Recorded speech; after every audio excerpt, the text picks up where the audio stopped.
Welcome to the Tate PhD course. If you've bought this course, which you obviously have, congratulations, you're going to change your life for the better. I know exactly what I'm talking about. I'm fucking certified. I know I don't look like a pimp right now, I look like a tramp, but I just finished training. I don't owe you motherfuckers nice clothes, so whatever. I actually went out of my way and bought a whiteboard. That's some genuine effort. But the only pen I have is green, which is going to be difficult for you to see. So we're not going to use the whiteboard. We're going to put graphics in the video instead, which is more effort. Should have charged double for this shit. Anyway, so I'm going to teach you from the ground up how to get it done. I was thinking if I was going to do like modular videos, like little modules on each thing of how to do it, or just do one long video. It's actually quite difficult. It's almost like, imagine you're the best baker in the world and someone comes to you and says, teach me how to bake. Well, the first thing you're going to do is go, okay, well, bake what? Bake a cake, bake bread in an oven or on a fire, or how long do I have? What are the ingredients? Like the first thing the master baker is going to do, master baker, is going to ask you loads of questions, because baking is such an all-encompassing art. It's very difficult to just explain everything. And pimping is very much the same. It's very difficult for me to just explain absolutely everything, the whole 360 degrees, but I'm going to try anyway. And for that reason, I'm not going to do modules. I'm not going to break it down to little videos. What I'm just going to do is I'm just going to fucking lay down some knowledge for the next long time. And your ass needs to get a pen and a fucking paper and pay attention. If you have to watch this video over and over and over again, fine. If you have to watch this video and understand that there's certain parts of it that you need to tweak to fit your particular style, fine. I'm not saying that this is going to be absolutely and utterly rigid, but it is going to be a fail-proof system. That's what it's absolutely going to be, because there are some rules which are ironclad, can't be broken, and some rules there's exceptions to. So there's going to be a whole bunch of talking here. So if you haven't gone piss, go piss. Get some fucking popcorn. Buckle up. This is lesson 1 in your Pimp and Hose degree. All right, let's start with the basics. The basics are as follows. And like I said, when you're watching this video, there's going to be some rules which I tell you which are ironclad and can't be broken, and sometimes there's exceptions to the rules. I've read a lot of the manosphere bullshit, and sometimes they say, if you fuck her on the first date, she ain't worth shit. That's not true. I've had girls who I fucked on the first date who weren't worth shit, and I've had girls who I fucked on the first date I was with for 2 or 3 years, and they were fiercely loyal to me, and they were fantastic girlfriends. So that is a rule which has exceptions. But there are some rules with no exceptions. Like, oh, my girl has male friends, they're just her friend. No, not allowed.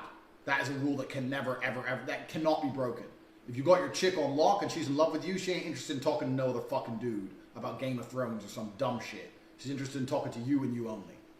So, like I said, I'm going to do a lot of talking here, and what I want you to do is pay a lot of attention, and especially pause this video. If I'm giving you examples or I'm talking about things, try and apply them to your own life, or where you've tried things in your own life or your own current situation, and see how they fit. I'm very open for questions, comments. If you have any particular questions or comments you want to come at me with, drop me an email. There's no problem at all. So we're going to start at the very, very beginning, which is the overview of the sexual marketplace that we currently live in. We currently live in a sexual marketplace which is extremely difficult for men. And it is getting harder and harder. It is not getting easier. It's getting harder and harder. Because women, biologically, are programmed to share an alpha male. Now I say this, and this is what's actually interesting to me, a lot of the manosphere stuff, the 21 convention stuff, all this shit is talking about how women are wrong and women need to be fixed. I don't necessarily think that's the case. If you can position yourself in the correct place, you'll have more than enough women. So by the way the sexual marketplace works is, if you're in the wrong place, you don't have enough women, but if you're in the right place, you have too many women. I have more women than I can see. By the time I've fucked all the girls I need to fuck to keep my normal rotation going, I don't have time to go on a date. Every night is planned. Every night I'm looking at my phone and I've got 4 choices, and I'm like, where am I going to stay? And that's not just because I've got money, because it's been like this before I had money. I've had money for 6, 7 years. It was exactly the same before I had money. I've always had too many women, because I understand where to position myself. So the first thing I want you guys to do is, a lot of this red pill stuff is anti-women, the way that women are hypergamous, and they don't like the way the world works, and women only want this and that, and it's really negative. You are not going to be successful with girls if you hate girls. You need to get that shit out of your head, and you've got to change your mindset where you don't like how women think. I don't like how women think. Women do this, women do that. Women think a particular way, and that's fine. If you know the rules to the game, if you can bend the rules, or you can put yourself in the right position so that the rules of the game favor you, then you should be very happy women think a particular way. So a lot, like I said, a lot of this red pill stuff is trying to change the way women think, trying to say that women think a certain way and this is wrong, and like there's a new convention coming out, 22 convention, Make Women Great Again, about how to make women great. If women were completely fair like men and every woman just got with one guy, then where's the fun in being a G? Where's the fun in having all these chicks? Well, how come I have so many? I only have so many because there's a whole bunch of dudes out there with none. That's the way the world works. So I'm going to teach you to be in my position. So you need to get rid of any hate or resentment you have towards women. Get rid of that shit. That's the first thing you got to do.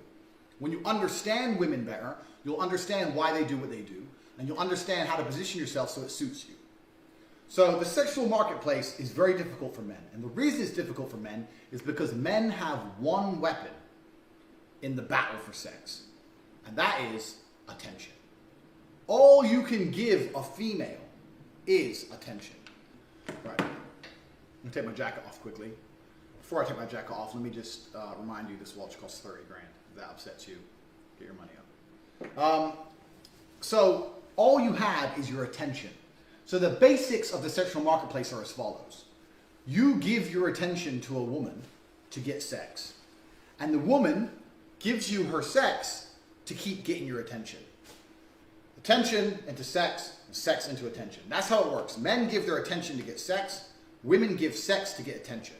That's how it should work.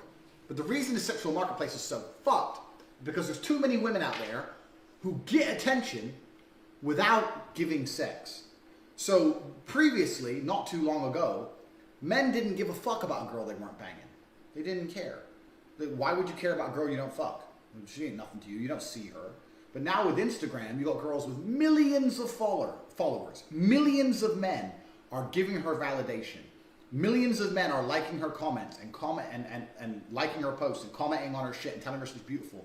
And she fucks 0 of them. So that skewed up the whole thing. Now it's all fucked. Because you got chicks getting unlimited male attention without having to give their sex out. And that's why the sexual marketplace is getting difficult.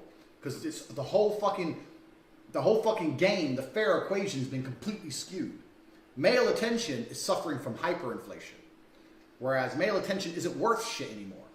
50, 60 years ago, if you were talking to a girl or you took her on a date or you bought her flowers, it meant something. Buy a bitch flowers now, she doesn't give a fuck. What the fuck does she care? She gets unlimited inboxes in her fucking Instagram. She can get flowers anytime she wants. She doesn't fucking care. None of that means anything.